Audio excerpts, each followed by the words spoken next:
So now, as we kind of move into the motivation for performance, or sort of looking at 12.1 here. So our big picture items: motivation. What is it?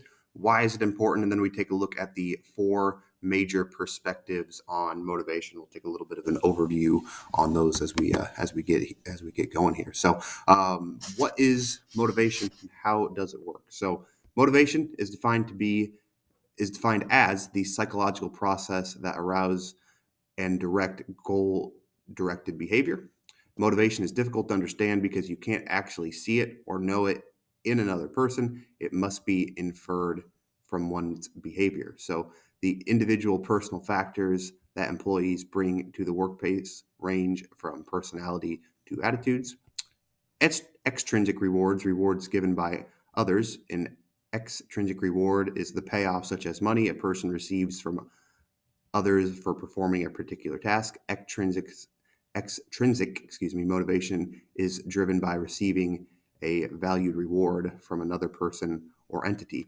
And then intrinsic rewards, a reward given to yourself. An intrinsic reward is the satisfaction, such as a feeling of accomplishment, a person receives from performing the particular task itself. So, intrinsic and extrinsic rewards are oftentimes used as motivators to get employees to accomplish a task. But as this little blurb here says, motivation is complex. Motivation is complex in that people are motivated by different things, and when things are introduced, different levels of motivation can occur, right? So, a lot of us view money as sort of the be all end all when it comes to motivation, right? Getting you to do something. And that's very much an extrinsic reward, right? But money doesn't motivate people all in the same way. Some people out there are, exclusively motivated by money. They want to accumulate as many dollars as possible.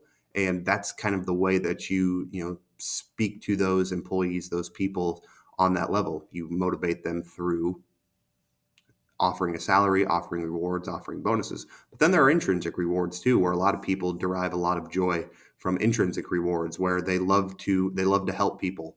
They love to, sort of be an individual that can be trusted, or a person that can be seen as a confidant, or they love the idea of you know teaching others to help better themselves, right? And that doesn't necessarily always lead to a better paying salary, right? Think about social workers, or even teachers, right? They're not the most highly paid individuals. These people are not necessarily extrinsically motivated by making as much money as they possibly could. A lot of people in the teaching industry probably could have gone and done something else to make more money.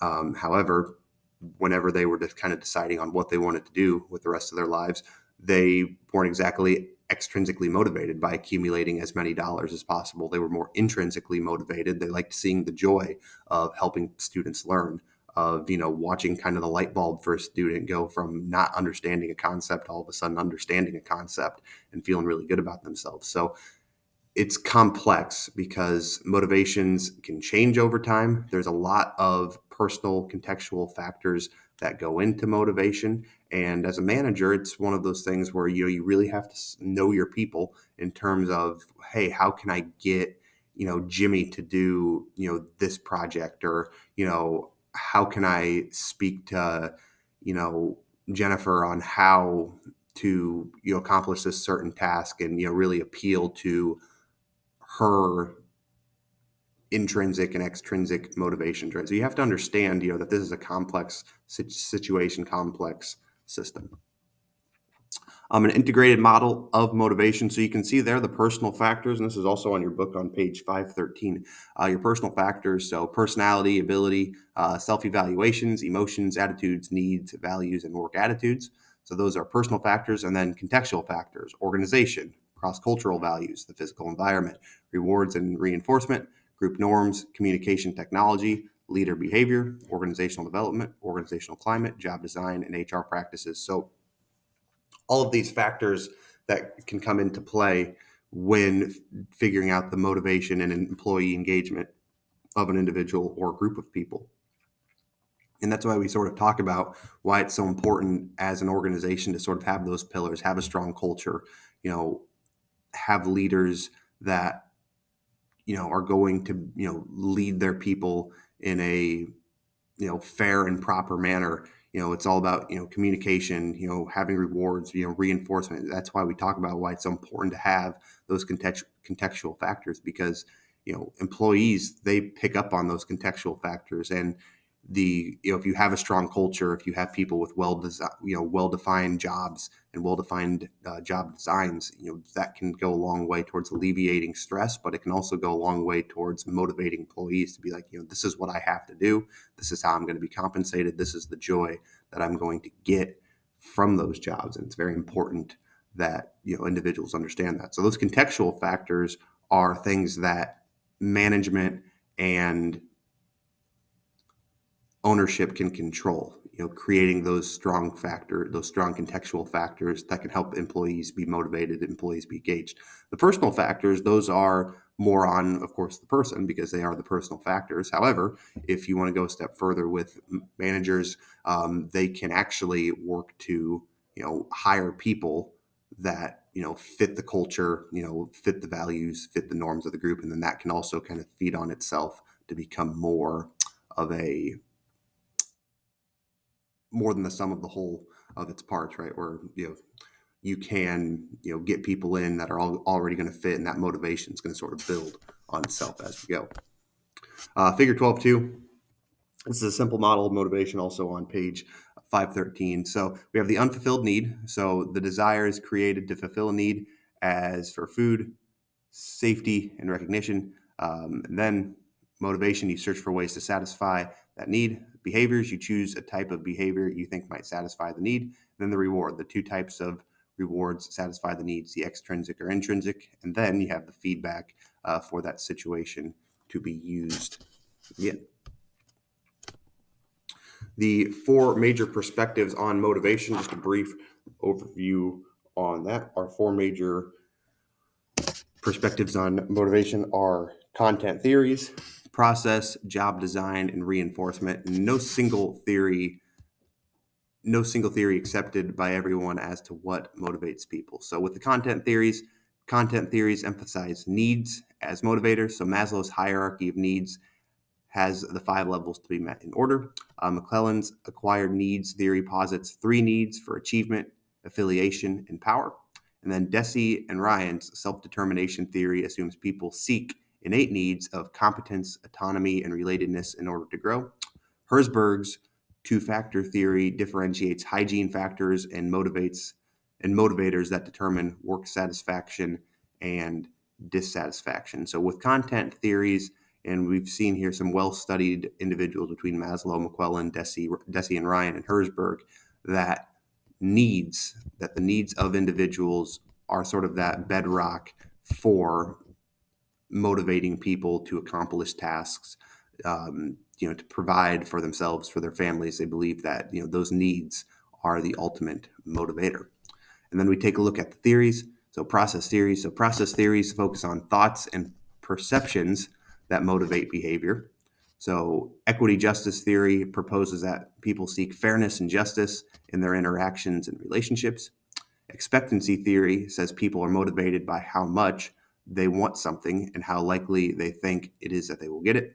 And then goal setting theory says goals are specific, challenging, and achievable and will motivate behavior. So process theories, looks a little bit more at the extrinsic values of motivation, where it's, fairness in the workplace, justice, interactions and relationships, motivation by, how much they want something, whether it be money, salary, vacation time, benefits, whatever it might be, and how they think they'll get it. And then goal setting, getting very extrinsically motivated. So those are the process theories. Job design theory focuses on designing jobs that lead to employee satisfaction and performance. Scientific management theory attempted to fit people to jobs by reducing the number of tasks workers had to perform to achieve a goal. And then job enlargement and job enrichment are ways to fit jobs to people by offering more variety, challenges, and responsibility.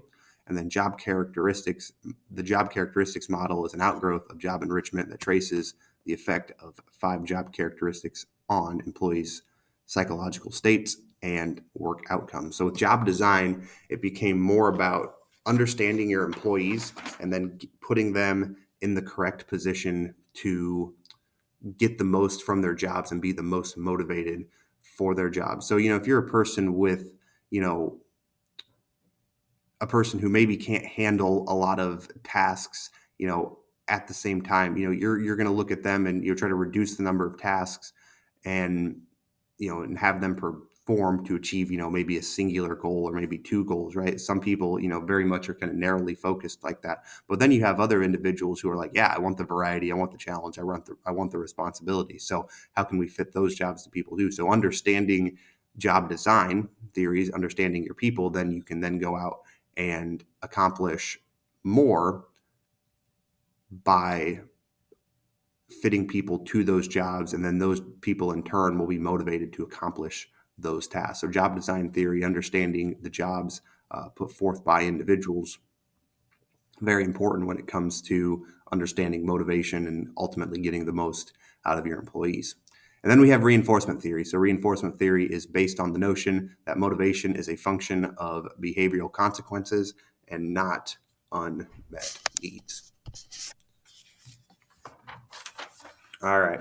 As we take a look here, as we move now into 12.2, so current or content perspectives on employee motivation. So we're going to see that we have perspectives on employee motivation. So we're going to look at Maslow's hierarchy of needs, the 5 levels, McClelland's acquired needs theory, achievement, affiliation, and power, Deci and Ryan's self-determination theory, competence, autonomy, and relatedness. And then we're going to take a look at Herzberg's 2-factor theory, from dissatisfying factors to satisfying factors. So the first of our 4 perspectives on motivation. And then here, as you see on slide number 10 and in page 517 of your book, you see Maslow's hierarchy of needs theory, so the 5 levels. So you see our 5 levels. We have physiological, so that's the need for food, clothing, shelter, comfort, self-preservation. Then as we move up the line, we have our safety needs. So safety is the need for physical safety, emotional security, avoidance of violence. Love needs, so then we have our need for love, friendship, and affection. Then we have esteem needs, the need for respect, status, reputation, recognition, and self-confidence. And then the self-actualization need, which is the highest level. So the self-fulfillment, the increasing competence, using the abilities to the fullest. So Maslow has developed these hierarchy of needs, and that his theory posits that everybody needs to go in order with the level of the pyramid in terms of actually achieving the self-actualization. So Maslow was sort of the first to understand that people are motivated by their needs, and how they achieve those needs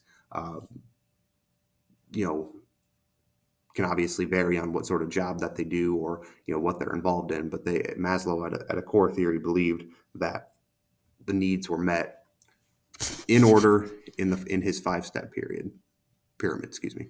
Then we have McClelland's acquired needs theory, achievement, affiliation, and power. So the 3 needs. So the need for achievement. So the need for achievement, I need to excel at tasks. This is the desire to excel, to do something better or more efficiently, to solve problems, to achieve excellence in challenging tasks. And then we have the need for affiliation. So I need close relationships. This is the desire for friendly and warm relationships with other people. And then the need for power. I need to control others. This is the desire to be responsible for other people, to influence behaviors or to control them. So the need for achievement, people are motivated, or people by the need for achievement prefer working on challenging but not impossible tasks or projects, situations in which good performance relies on effort and ability rather than luck, being rewarded for their efforts, and then receiving a fair and balanced amount of positive and negative feedback to improve their performance. Then we have the need for power. A need for power. So people who have a high need for power are more than likely to enjoy being in control of people and events and being recognized for this responsibility. Work that allows them to control or have an effect on people and be publicly recognized for their accomplishments. And then we have the need for affiliation. So those who tend to seek social approval by satisfying personal relationships may have a high need for affiliation. These individuals may not be the most efficient managers because at times they will have to make decisions that will make people resent them, tend to prefer work such as sales that provides for personal relationships and social approval. So the need for affiliation, if you need a reference, Michael Scott from The Office, good example of the need for affiliation.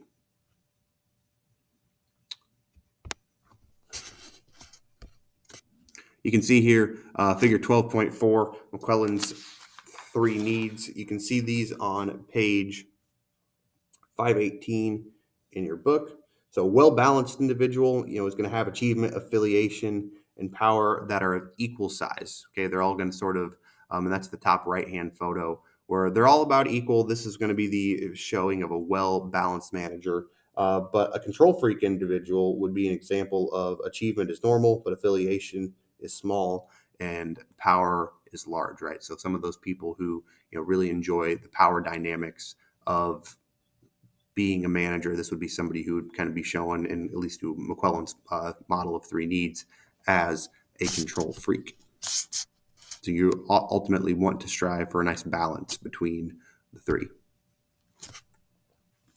All right. Then we have Deci and Ryan's self-determination theory. So competence, autonomy, and relatedness. So this one is a focus on intrinsic motivation. So 3 and 8 needs using self-determination theory to motivate employees. So self-determination theory assumes that people are driven to try to grow to attain fulfillment, with their behavior and well-being influenced by 3 and 8 needs, which is competence, autonomy, and relatedness. So 1, we focus on intrinsic motivation.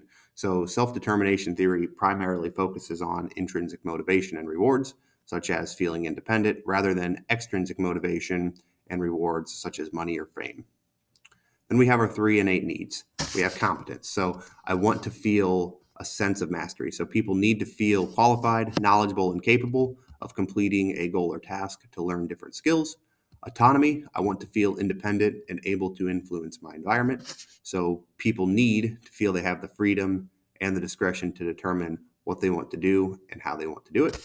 And then relatedness, I want to feel connected to other people. People need to feel a sense of belonging, of attachment to others. And then we have the using self-determination theory to motivate employees, where managers can apply this theory by engaging leader behavior that fosters experience of competence, autonomy, and relatedness. So that's Deci and Ryan, more so focused on the intrinsic motivation, the 3 and 8 needs of competence, autonomy, and relatedness, and then using that self-determination theory to motivate their employees.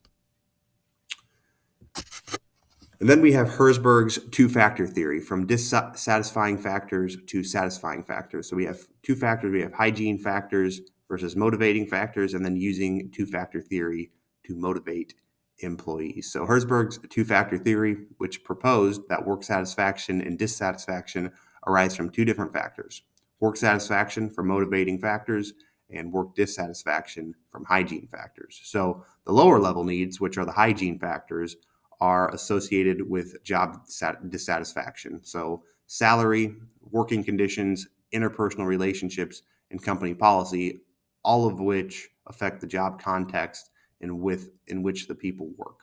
Right. So if they're low, those hygiene factors, these lower potential job dissatisfaction elements can all be affected, right? So, if you have a low salary, if the working conditions aren't the best, the interpersonal relationships maybe aren't solid, and maybe you perhaps don't like the company policy. These are all job contextual factors which people work and ultimately will affect them if people are not satisfied in their current roles. Then we have the motivating factors. So what will make my people satisfied? So these are the higher level needs. So the motivating factors, or simply motivators, are factors associated with job satisfaction, such as achievement, recognition, responsibility, and advancement, all of which affect the job content or the rewards of work performance. So there will always be some employees who dislike their jobs, but basic lessons of Herzberg's research are that you should First, eliminate dissatisfaction by making sure the hygiene factors, the working conditions, the pay level, company policies are reasonable. And then next, concentrate on spurring motivation by providing desired opportunities for achievement, recognition, responsibility, and personal growth. So those motivating factors. And then you can see here with Herzberg's two-factor theory on page 522 in your book. So the motivating factors, so what will make my people satisfied? The achievement, the recognition, the work itself, the responsibility, the advancement and growth. And then we have our continuum of no satisfaction to satisfaction. And then we have our hygiene factors, so pay and security, working conditions, interpersonal relationships, company policy, and supervisors. We have our dissatisfaction to no dissatisfaction. And ultimately, we're striving for, obviously, to have our employees be satisfied and definitely not dissatisfied with their hygiene factors. But then there is this kind of sort of neutral ground where people are neither satisfied nor dissatisfied, and you kind of see these factors are pushing on each other to achieve properly motivated employees. Then we have on page 524, we see a figure here that's kind of a comparison of each theory brought forth by individuals. So you see Maslow and his higher level needs of self-actualization, esteem, and love. And you see McClelland's achievement, power, and affiliation, Deci and Ryan's competent autonomy and relatedness, and then Herzberg motivating factors and hygiene factors. So you kind of see how the lower level needs match up with the higher level needs, and just kind of a simple summary of each individual's theories and how they work going forward. Then we talk about process perspectives on employee motivation here. So as we jump in to 12.3, process perspectives on employee motivation, we'll take a look at equity and justice theory. So how fairly do you think you're being treated in relation to others? Expectancy theory, how much do you want and how likely are you to get it? And then goal setting theory, objectives should be specific and challenging, but achievable. So sort of our second pillar here is the process perspectives when it comes to motivating employees. So equity justice theory, how fairly do you think you're being treated in relation to others? So the elements of equity theory are comparing your inputs and outputs with those of others, using equity theory to motivate employees, the elements of justice theory, distributive, procedural, and interactional, and then using equity and justice theories to motivate employees. So equity theory is a model of motivation that explains how people strive for fairness and justice in social exchanges or give and take relationships.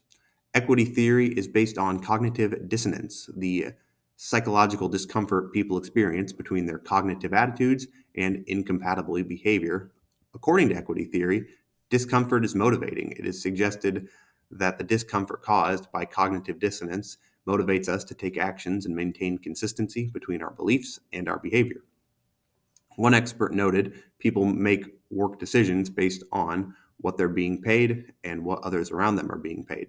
Adding, if the person above me is making a lot more money than I am, but I feel like I could work harder and get promoted to the same salary, I will be motivated to do that. We correct discomfort in one of several ways. When we are victimized by unfair social exchange, or I was overcharged for that car repair, our resulting cognitive dissonance prompts us to correct the situation. Whether it is slightly changing our attitude or behavior, this shop is going to get my worst rating on Yelp, or at the extreme, committing sabotage or workplace violence. The elements of equity theory, comparing your inputs and outputs with those of others. So the key elements here of this theory are inputs, the outputs, which are the rewards, and the comparisons. Using equity theory to motivate employees, so employees who feel they are being underrewarded relative to their inputs will respond to the perceived inequity in one of more of the following negative ways: reducing their input, trying to change the outputs or rewards they receive, distorting the inequality, or changing the objective of comparisons, leaving the situation.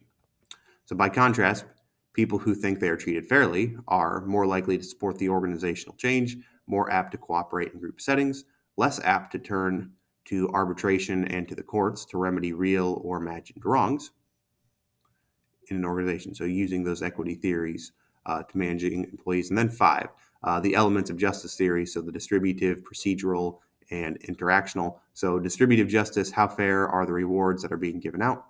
Distributive justice reflects on the perceived fairness of resources and rewards being distributed or allocated among employees. Procedural justice, how fair is the process for handing out rewards? So procedural justice is defined as the perceived fairness of the process and procedures used to make allocation decisions. And then interactional justice, how fair is the treatment I receive when rewards are given out? So interactional justice relates to how organization representatives treat employees in the process of implementing procedures and making decisions. Then we take a look at using equity and justice theories to motivate employees. So your understanding of equity and justice theories can enhance your effectiveness in the following ways. So make you a better manager. Knowledge of equity and justice theories will allow you to hear out and better understand employee concerns. You can also communicate reasonable expectations and make sure objective measures for rewards are well understood. It makes you a better coworker. As an employee yourself, you can motivate other workers clearly by clearly understanding and communicating opportunities to improve their situations. And then we take a look here at figure 12-7 on 526. So you have your inputs. So what does it seem like I am putting into the job? So time, effort, training. Their inputs, what does it seem like they are putting into their job? And then we have your outputs versus their outputs, and then the comparison. Equity can be perceived, or the inequality is perceived, right? So you kind of looking, when it takes a look at equity and justice theory, you looking at what you're doing, looking at what they're doing, looking at their rewards versus what your rewards are, and then you have your comparison. If you, after looking at everything, believe that everyone in the situation is being treated fairly, then you believe the equity is perceived, you're satisfied, you won't change your behavior, or the inequality is perceived and you're dissatisfied, so you will change your behavior. So it's kind of taking stock of the situation and understanding it on that level.